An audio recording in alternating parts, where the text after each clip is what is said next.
ভালকে যাতে সদায় কাম কৰি যোৱা সদায় সৎপথত কাম কৰিবা কেতিয়াও অসদত নাযাবা আৰু যেতিয়া যত দেখিবা যে কাবাৰ হেল্প কৰিব লাগে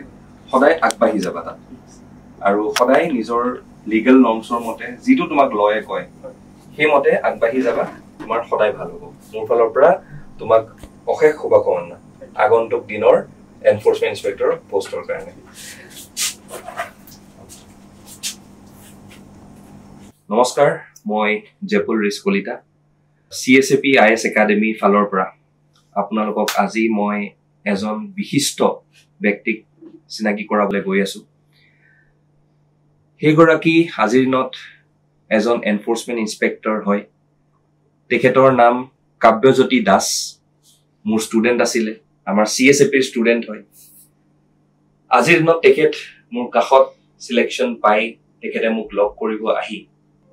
তেখেত খুব উৎফুল্লিত হৈছে আজি এই এক্সামটো ক্লিয়াৰ কৰি আহি পেলাই এবাৰ মোক লক কৰাৰ কথা কৈছিলে তো মই আজি তেখেতক আপোনালোকৰ আগত চিনাকি কৰাই দিছো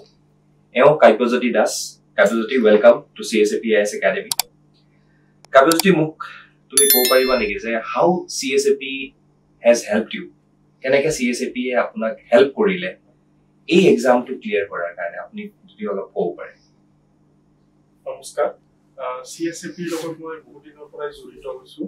আৰু 2023 যেতিয়া মেইনছ হৈছিল তেতিয়া মই মক টেষ্ট লৈছিলো CSAP তৰফৰ পৰা আৰু CSAP যেতিয়া এনফোৰ্সমেন্ট ইন্সপেক্টৰৰ ক্লাছ বিলাক আৰম্ভ কৰিছিল সেইবোৰৰ লগত মই জড়িত হৈ আছিলো আৰু তেওঁলোকে স্পেশালি জিকুল ছাৰে যিখন কিতাপ উলিয়াইছিল মটৰ ভেহিকল এক্টৰ ৰুলছৰ বিষয়ে সেইখনত মই এক্সামৰ 2 সপ্তাহমান আগত চাগে মই সেইখন পাৰচেজ কৰিছিলো আৰু সেইখন মই হয়তো মিনিমাম মেক্সিমাম 1 উইক মানহে পঢ়িছিলো এক্সামৰ আগত কিন্তু সেইখনৰ পৰা মই নিজৰ নোটছ বনাই দুইখিনি কনসলিডেট কৰি প্ৰায় মোৰ এক্সামত 80-90% মোৰ মটৰ ভেহিকল এক্টৰ ৰুলছৰ পৰা কমন কৰিছিলে আৰু এই কিতাপখনে মানে আপোনাক মানে বহুতখিনি হেল্প কৰিলে এক্সামৰ বস্তুবোৰ যিখিনি আহিছিলে বস্তুবোৰ সেইখিনি কোৱেশ্চনছ আপুনি এই কিতাপখনৰ পৰা পাইছিলে আৰু সেইখিনি আপোনাক বহুতখিনি সহায় কৰিলে তাৰ আনসাৰছখিনি এটেম্প কৰিবলৈ ডেফিনেটলি এতিয়া কওকচোন আপোনাৰ যদি মই আজি আপোনাৰ CSAP ৰ যিটো আমাৰ এই ক্ৰেশ কোৰ্স বিলাকৰ কথা কম আপুনিটো আমাৰ লগত জড়িত হৈছে মোৰ লগত আপুনি পাৰ্সোনালি জড়িত হৈ আছে মই আপোনাক পাৰ্সোনালি বহুতখিনি সময় আপোনাৰ লগত টাচত আছো তো এতিয়া আপুনি আগন্তুক সময়ত উঠি অহা ল'ৰা ছোৱালীৰ কাৰণে কি ক'ব পাৰে মই এইটোৱে ক'ব বিচাৰো যে CSAP যেটো এটা নাম থকা ইনষ্টিটিউট হয় CSAP IS একাডেমিৰ লগত আৰু বহুত exam not only enforcement inspector even APSC CC APSC এটা আনডিপাৰ্টমেন্টাল এক্সাম যেনে আহি থকা ফৰেষ্ট ৰেঞ্জাৰৰ এক্সাম আহি থকা সয়েল কনজাৰভেশ্যন ৰেঞ্জাৰৰ এক্সাম সবৰে মেটেৰিয়েলছ আৰু ৰিসোৰ্স নিশ্চয় ওলাব আৰু মই ভাবো যে এইবোৰে যিবোৰ আপকামিং এক্সপেৰিয়েন্স হয় তেওঁলোকক বহুত হেল্প কৰিব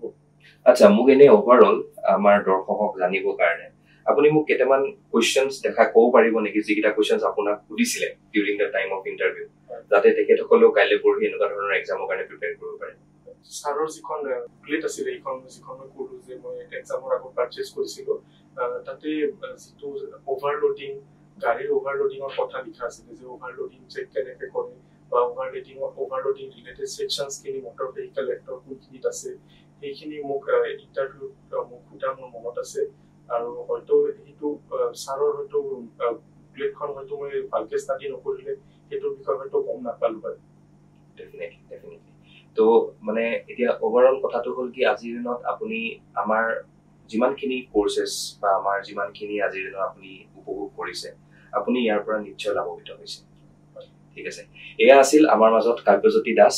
যোনে ৰিসেন্টলি APSC এ ৰিজাল্ট ওলোৱা এনফোৰ্সমেন্ট ইন্সপেক্টৰ আন্ডাৰ ট্ৰান্সপোৰ্ট ডিপাৰ্টমেন্টৰ পদ তেখেতে পাইছে